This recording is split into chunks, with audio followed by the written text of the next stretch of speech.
it's that time of year again. Christmas and New Year are upon us, and many of us like to share our favourite experiences with our games we've had over the past year. For me, this one has been quite challenging as I've spent the most money I've ever done on board games ever. But in doing that, I've had a ton of rubbish that has gone straight back out the door.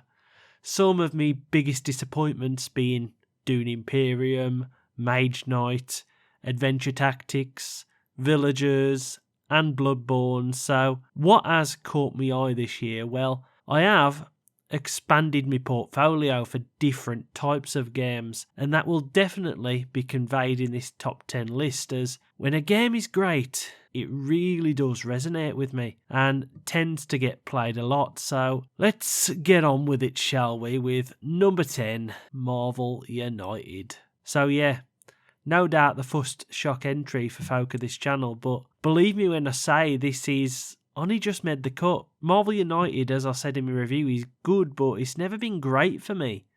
I play it, well, I did, because it was one of my best games I had at the time, but this year's been different. I've broadened my horizons, so been exposed to a load more stuff. So this one just slipped ever down the pecking order, with me not wanting to get it back off the shelf after I did my review of it. Now granted, that might have been because I burnt myself out on it. This was the only game I was ever playing at one point, and I've played every hero and every villain in both main sets, Base and X-Men. As I said in my review, there was a point as I was playing it that I started to notice the Emperor's clothing for what it truly was. There just ain't enough variation in the entire blooming thing, as Simon do a load of copy pasting half the time just by changing the name of the blooming power or changing the word here and there, but it's essentially doing the same blooming thing. And since the vast majority of villains here all do the blooming same thing half the time also, I just got tired of it near the end, and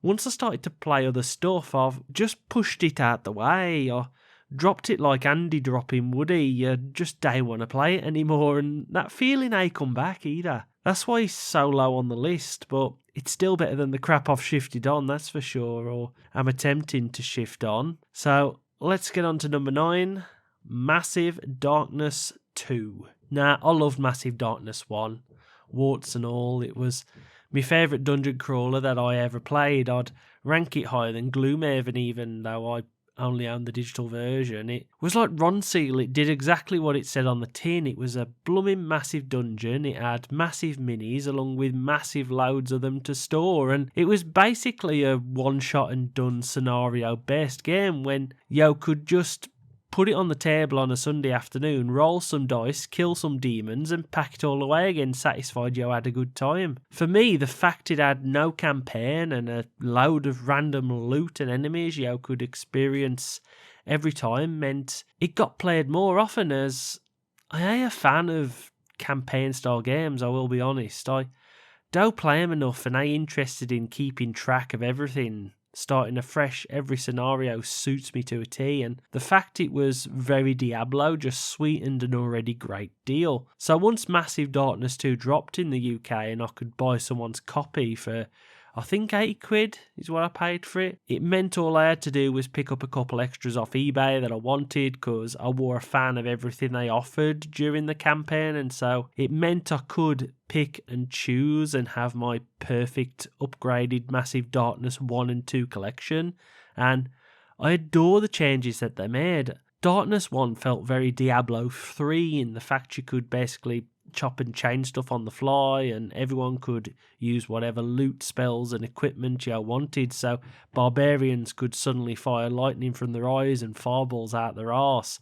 But it did mean you could min-max stuff a little bit easier, along with enemy spawns sometimes being a bit unbalanced. So what they did was made it more like Diablo 1 this time around. Your hero has select powers, so they feel unique, and they also have select weapons and equipment, but what that means is that you now after a bit more of an enjoyable experience at lower player counts than before, as everything scales better and there's less min-maxing as you hope to find the right bit of loot to end up blitzing bosses. Here there's no blitzing at all, it seems. You always feel on the edge as you make your way through the dungeon, as you can't get killed at every point now, with the weight scales up, whereas before, once you got to the third part of the dungeon, you were blooming invincible, and that's why I do enjoy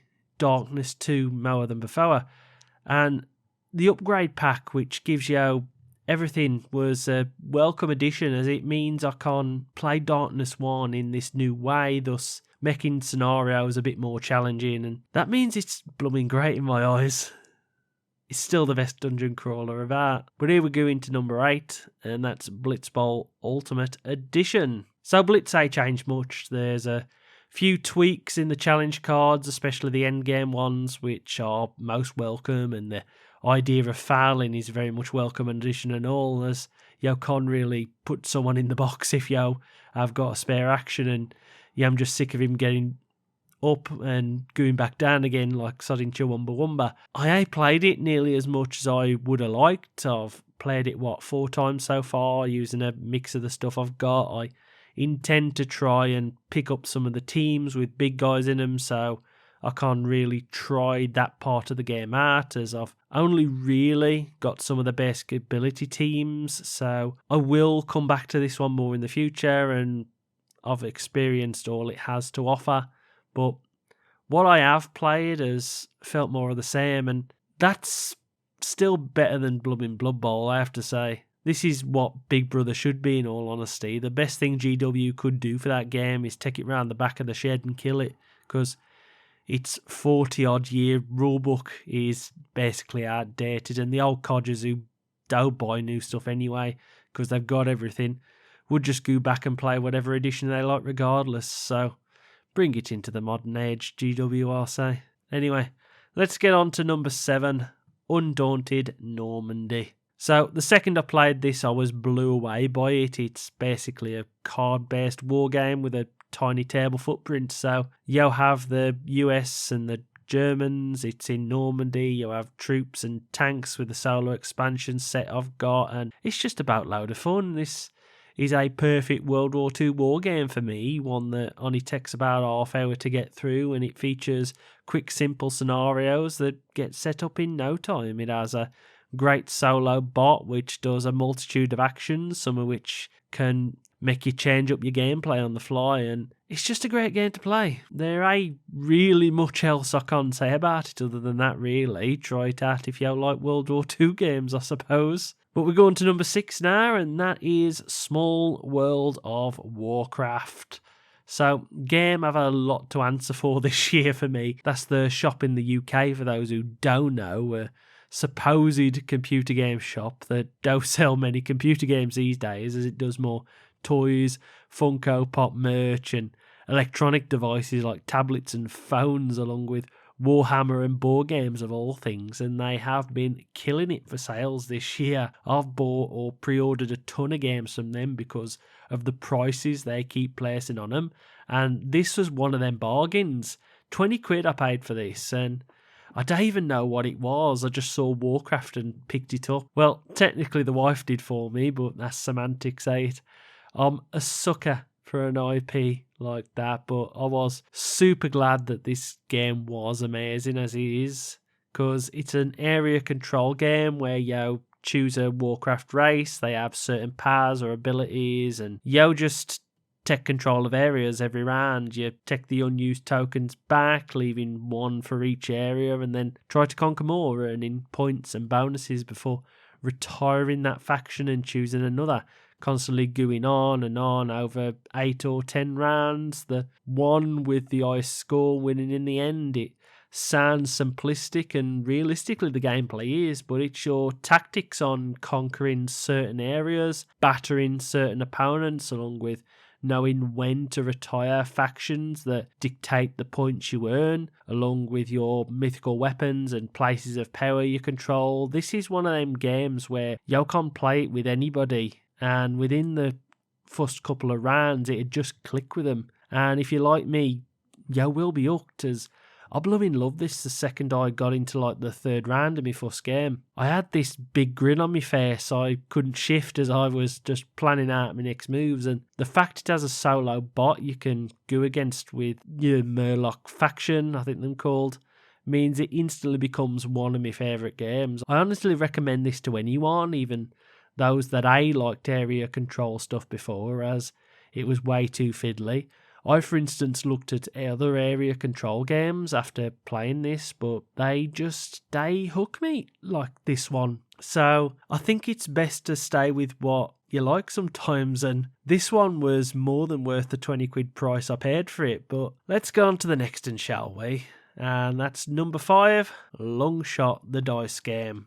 So this small little horse race in Roll and Write quickly became the most played board game I've got, and that's because all of my family love this one, and it sees, bar Pokemon, the only game that they will actually play with me. It has a quick setup time, the rules are super easy as you just roll dice, then choose an action after moving your Aussies close to the finish line. Even solo, this game is great as you go against Roll and Write, and he has his own betting mechanics going on depending on the dice that you roll. It plays in about 15 to 20 minutes, and it always seems to be close. I've got like a 50-50 win rate against the bot in this game, and setting up for another run takes about 2 minutes. My only issue is that the boards seem to be suffering from overuse, as the black marker don't seem to be disappearing anymore, but we are still playing this often, and so it will always be a mainstay, I feel. It's just very much worth the 20 quid or whatever I paid for it. Regardless, number 4 is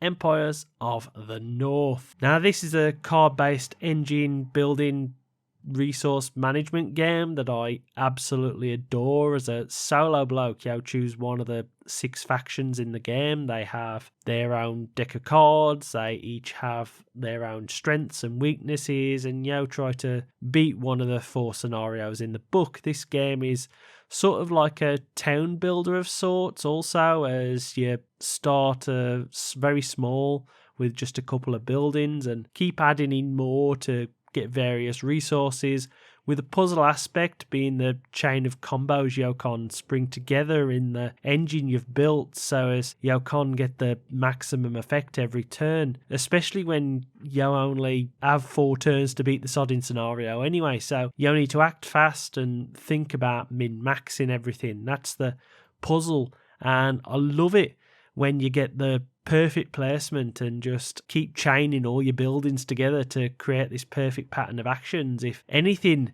my only issue with this game is the fact that the 4 scenarios on offer here are a little bit too easy to win, and I probably should pick up the Lighthouse Solo expansion next year, but for the 16 or 17 quid I paid for this, the game has hit the table quite often this year, and it's why it sits so high on my list. Into the top 3 we go though, with number 3, Mythic Battles Pantheon.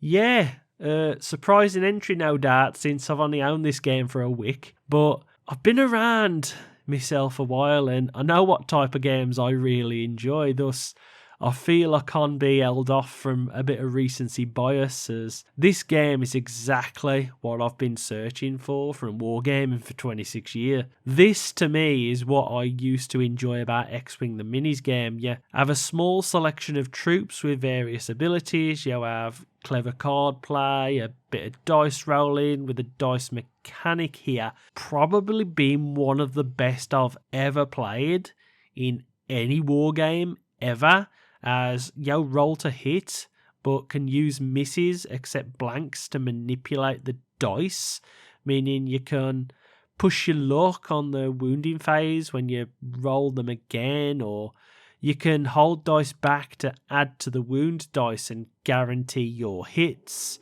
This combined with the powers of almost each unit that decrease as well as they take wounds, on combination of the amount of warbands that you can actually build, also on top of the ability to bring squishy troops back on the board once they are dead, means this is probably the best wargame I have ever played, beating Dragon Rampant and even X-Wing, which I still maintain are amazing in their own right. But this being a war game / board game hybrid means it's an all-in-one game system, so it's vastly better balanced at its core, and you don't have to go out there searching for new models. You don't have to buy a game board. They come with it. You don't even have to buy terrain. It comes with it. And you don't have to buy expanding new rules or army books. I could happily just play with a core set here, stretch goals in the Pandora's box and Atlas that I've managed to get for £100. Yes, I could spend more money tracking down the expansion boxes, but other than one or two, they don't really speak to me. So I honestly might not bother, but my only gripe is that this ain't exactly an easy to get hold of game. This is seemingly Kickstarter exclusive. Ragnarok, the Norse version of this game, still ain't delivered, and they don't sell it anywhere outside of Kickstarter, and that holds this one back from a ton of folk, I feel. This is sensational. I've no doubt Ragnarok will also be amazing, and yes, I did go all in on it. So please try to track one down if you're a fan of war games. Even Solo, as the free Nemesis bot rulebook, is also great. How many war games exist for us solo players? We're so used to just playing both sides because we're always an afterthought. But Monolith here give us something to feast on, and that is very much why this is now one of my favourite war games outside of the great models that I now want to paint up based on Greek myths and legends. This here is something special, and it's hard to top. But we do have two, for me, that just about crept in because I've played them more. And number 2 is Raiders of the North Sea. Vikings everywhere. Our ancestors here in Britain just love to go a Viking, dare they? And that's what this game lets you do, as it's a worker placement raiding game where you try to raid and pillage the most locations on the board. The board itself looks amazing. The artwork on the cards, that cartoony style, is right up my alley. And even the pieces of loot, coins, gold and stone are all brilliant. I've only got the base game of this along with the solo cards, and I adore playing it. Every time I get this out, I trudge through the almost 20 minutes setup happily because I know how great the gameplay itself would be. I have looked at the expansions, both of them, but I don't feel like I need them. I'm more than content to play this against the solo bot, be that 1v1 or me versus 2 AI. My preferred way of playing this game, as 1v1 feels a little difficult outside of great starts, and even then starts do seem to always near enough be the same. That is my only real criticism of the game, is it don't really open up until you've been on your first raid, so you do really need to get some loot to access some of the better village worker placement areas. Going against 2 bots also means they spread themselves out a bit better and don't always manage to block off the exact place you want to visit in the village. But this is a game I have so much fun with. It stares at me in the face every morning I wake up and tempts me to play it because I know how great it is. Thus, its position on this list as, if I could only keep 1 or 2 games in my collection, this would be one that would remain here forever. And I do need to check out more Shem Phillips games next year, I think. Architects is on my list to buy, so let's see what happens as we go into the top dog position. Number 1 is, of course, Super Fantasy Brawl. So yeah, number 1 from last year stays sitting atop its throne, but my God, was this a close one. And depending on where this game goes now, that it's owned by Simon of all sodding companies, a terrible decision for me. I fear it will be here next year, as the standards and quality this game possesses probably will be maintained. Yes, there's obvious issues with some of the cards. Some of them are extremely powerful, so could do with being reworked for tournament settings, which is where Mythic wanted to go with it. And there was supposed to be a French update coming soon to them cards, along with 2 new heroes. Doubt that'll be happening now. But let's see what happens, shall we? I'm slightly more optimistic than I was a couple of days ago. Now I've slept on the shock announcement, but it still stings a little. Regardless, this game still holds up for me as is, even when just playing both sides like I do, as the small arena points-based goal gameplay is a ton of fun. Thinking about chain attacks or actions which yo-ho trigger reactions, and building up that perfect turn which can net you 2, 4, even sometimes 5 points, giving Yo a points advantage or victory, is just brilliant as a combat puzzle. Each hero basically not necessarily being great combatants on their own. Yes, some can be one-shot tanks, but when you mould together your perfect trio that your opponent don't expect, it really does make you feel like a small tactical genius. And yes, there are factors that happen in the game that knock you for 6, but the lack of a push-your-luck element, the fact that there is no dice and only a small amount of cards on offer, mean you always feel relatively in control, and the aim of the game is never to obliterate your opponent. You always need to work towards getting just that 5 points, and figuring out how you can get that is what keeps me coming back to play this game, even against myself, as it's just super fun testing out different card and hero combinations in 15 to 20 minute gameplay segments, and that is why it stays number 1 for now. So yeah, that's everything for this year. Hopefully next year's some of the stuff I've bought on Kickstarter will be delivered, and we can see how they change up the list, along with me no doubt picking up a few online or in shops. I might do a video on me ones I'm most excited for next year, but until then, tatty bye.